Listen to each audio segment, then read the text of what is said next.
বিসমিল্লাহির রহমানির রহিম। আমি মরহুমা বেগম খালেদা জিয়ার বড় সন্তান তারেক রহমান।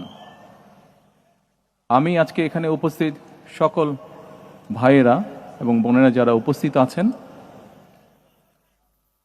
মরহুমা বেগম খালেদা জিয়া জীবিত থাকাকালীন অবস্থায় যদি আপনাদের কারো কাছ থেকে কোনো ঋণ নিয়ে থাকেন, দয়া করে আমার সাথে যোগাযোগ করবেন, আমি সেটি পরিশোধের ব্যবস্থা করব ইনশাআল্লাহ। একই সাথে উনি জীবিত থাকাকালীন অবস্থায় ওনার কোনো ব্যবহারে, ওনার কোনো কথায় যদি কেউ আঘাত পেয়ে থাকেন, তাহলে মরহুমার পক্ষ থেকে আমি আপনাদের কাছে ক্ষমা প্রার্থী। দোয়া করবেন আল্লাহ তাআলা যাতে ওনাকে বেহেশত দান করেন। আসসালামু আলাইকুম।